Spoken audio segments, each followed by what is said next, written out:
Pak Anggrata Bayosasmita, monggo kalau mau berpendapat, silakan. Oh, mungkin saya lebih ke konfirmasi dan menambahkan sih, Pak. Nah, Mungkin, mantap. apakah bukan menambahkan juga sih. Nggak apa-apa, Pak. Ingin Nggak apa-apa, menam kita sama-sama belajar ini kok, Pak. menambahkan cerita gitu. Siap. Jadi gini ya, Pak, saya tuh pernah, ini kan, ini ya masih dalam topik terkait, empirically testable gitu kan.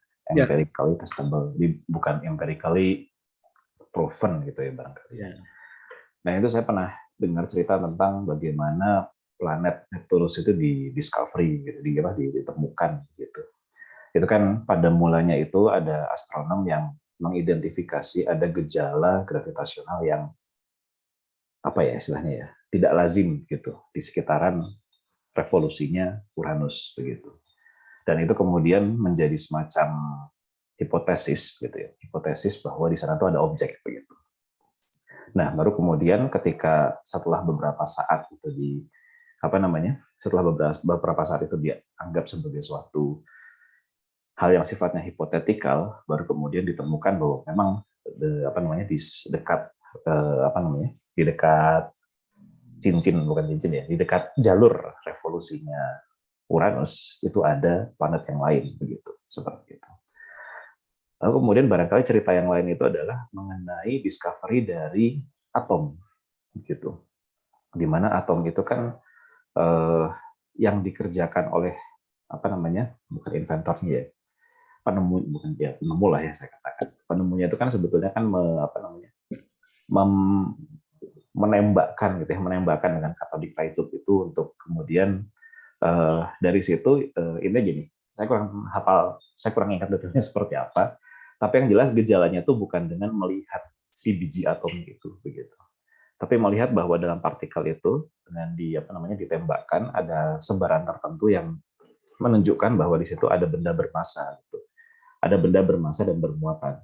Dan beberapa puluh tahun kemudian baru kemudian setelah adanya mikroskop elektron baru kemudian orang bisa melihat atom itu seperti apa begitu. Nah, apakah kemudian gini, selama dari masa atom itu ditunjukkan dengan adanya gejala-gejala yang menunjukkan gejala-gejala mengenai benda kecil bermassa dan bermuatan yang menjadi partikel fundamental dari seluruh apa ya seluruh seluruh material gitu sampai kemudian diterima bahwa atom itu visible seperti itu. Nah, apakah kemudian kita bisa katakan bahwa semua teori atom itu adalah bentuk pernyataan atau bentuk penjelasan saintifik mengenai apa namanya mengenai struktur bukan struktur ya mengenai bagaimana bagaimana apa namanya bagaimana seluruh materialnya terbentuk maksudnya gini maaf berarti kan semua penjelasan mengenai atom itu adalah penjelasan yang sifatnya itu saintifik begitu sekalipun kemudian kita belum bisa secara langsung melihat atom itu seperti apa gitu seperti itu selama beberapa puluh tahun dari atom itu dilihat sebagai sebuah gejala sampai kemudian atom itu yang bisa dilihat menggunakan mikroskop elektron itu. Mungkin seperti itu Pak, atau barangkali ada sanggahan atau ya. nah, itu. Ya, makasih sekali Pak Anggra. Saya rasa ini memperkuat ya. Jadi ini kita enak sambil diskusi gini, sambil menyinggung bagaimana proses proses terjadinya ilmu itu ya. Jadi biasanya ada sebuah gejala, nanti kita buat hipotesa. Nah, pengujian-pengujian itu menguji ya, mencoba menguji, membantah hipotesa itu ya.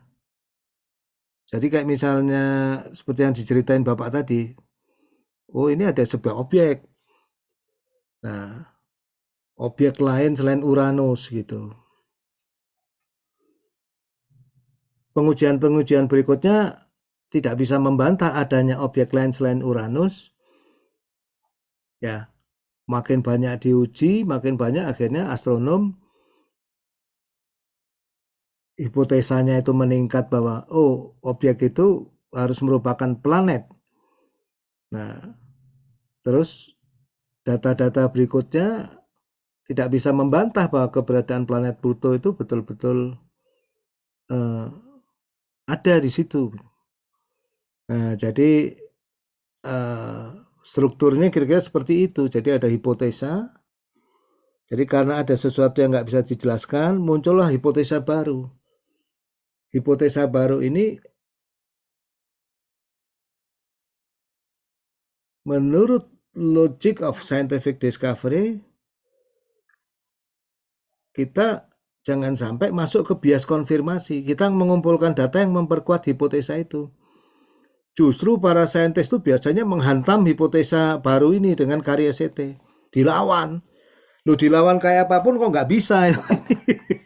Objek ini betul-betul mirip dengan Uranus, Saturnus, dan lain-lain. Jadilah Pluto. Demikian juga struktur atom. Nah, jadi ini makasih Pak Anggra. Jadi ini lebih menunjukkan apa yang disebut empirically testable. Ya, jadi satu hal yang sangat subtle, lembut, tapi ini penting. Oke, mungkin Pak Eki silakan. Baik, terima kasih Pak. Sangat menarik ya. Saya baru pertama belajar filsafat. Di situ ternyata diajarkan bagaimana kita, artinya tidak boleh ada kesombongan di situ.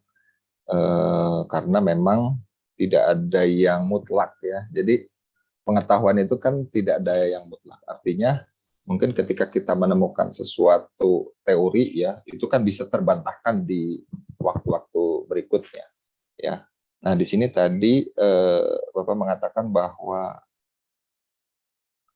kecuali bukti matematis ya, tadi dikatakan kecuali itu yang bisa dibuktikan, tapi sebetulnya mungkin itu juga bisa terbantahkan pula, artinya di kemudian hari ya, teori apapun, bahkan mungkin teori-teori yang ada tuh kadang-kadang wilayahnya akan semakin sempit. Jadi ketika kita menemukan satu teori kemudian digagalkan, tapi ini kan berlaku hanya di wilayah ini misalkan, kemudian ada lagi gitu kan, ini hanya berlaku di wilayah, artinya kan pengetahuan itu kan akan semakin sempit gitu ya. Nah, jadi memang berarti saya lebih sepakat dengan ya menunjukkan gitu ya, kayaknya kalau pembuktian itu kan kayaknya mutlak gitu ya. Itu sih pendapat saya, mungkin bisa dikoreksi Pak. Terima kasih. Terima kasih sekali Pak Eki ya. Luar biasa diskusi pagi ini. Jadi kita mulai memasuki bahasan-bahasan substansial dalam filsafat sains ya. Thanks. Saya nggak akan mengkomentari karena menurut saya sudah benar ya. Awal mula dari pencarian sebuah kebenaran adalah kerendah hatian dan curiosity ya. Masalahnya kalau yang harus kita lawan itu teori yang kita temukan sendiri. Gitu kan. Rela nggak kita gitu. Kadang-kadang kan, wah ini karya saya. Nah ini jangan sampai kita masuk ke sesuatu yang kalau nanti dalam bab kesalahan berpikir yang saya letakkan di nomor 1 ya, bias konfirmasi. Itu saya terus terang nggak ngambil dari diri saya sendiri ya, itu saya ambil dari Leiden University Pak. Beda dengan teori fallacy yang pada umumnya di buku filsafat ya. Macam-macam, tapi untuk filsafat sains kita perlu meletakkan bias konfirmasi itu di nomor 1. Karena justru kalau saya ke mahasiswa bimbingan saya tidak menargetkan kesempurnaan karya, karena nggak mungkin. Tapi proses itu bagaimana maju pelan-pelan ya. Nah kalau hipotesa kita sendiri itu ternyata salah, ya tuliskan saja. Gitu. Ini terjadi Pak. Tahun lalu itu geger lulusan bimbingan saya tugas akhir dalam bidang cryptocurrency. 1 tahun 3 orang tim ya, dibantu oleh 1 asisten data scientist senior, itu mencoba mengembangkan machine learning. Yang satu menggunakan decision tree, yang satu menggunakan deep learning. Ya, kalau nggak salah LSTM ya, long short time memory, artificial neural network. Yang satu menggunakan reinforcement learning. yang kita tahu merupakan bentuk lain dari program dinamis Bellman atau kontrol optimal. Ternyata ketiga-tiganya ini hasilnya setelah riset setahun kurang bagus, Pak. Sejauh yang dicoba tim itu hasilnya kurang bagus. Nah, saya mengatakan ke mereka, ya nyatakan saja hasil penelitian ini ya sejauh yang diuji ini gagasan bahwa misalnya reinforcement learning itu bisa sesuai dengan paper-paper yang dibaca itu luar biasa, bisa menebak cryptocurrency, Bitcoin dan lain-lain. Ternyata sejauh yang diuji dengan berbagai perubahan parameter dan segala macam setup parameter yang luar biasa itu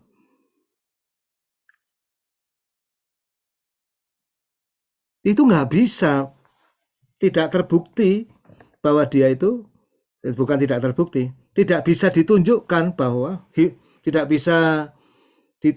bahwa memang machine learning, misalnya reinforcement learning itu bisa untuk memprediksi harga Bitcoin dan lain-lain. Ya, saya sebagai pembimbing tulis saja. Wah, pas ujian tugas akhir rame, Pak. Karena pengujinya itu sedikit berbeda filosofi of science-nya. Ya, jadi gimana setahun menguji kok hasilnya kok tiba-tiba nggak bisa dipakai. Nah, kalau saya melihat bahwa katanya itu Thomas Alva Edison itu untuk menemukan lampu, itu kan elemen paling utamanya itu kan ada semacam kayak kumparan tipis ya di lampu itu ya. Itu melakukan pengujian sebanyak 50.000 kali. Yang 40.000 plus itu gagal. Nah, ditinjau dari saintifik, proses nomor 1 sampai 40.000 plus itu semua proses saintifik yang bernilai. Dan tidak setiap saintis itu beruntung kan bisa nemuin lampu, dan nggak harus gitu. Kalau 3 tahun ini Anda semua dituntut untuk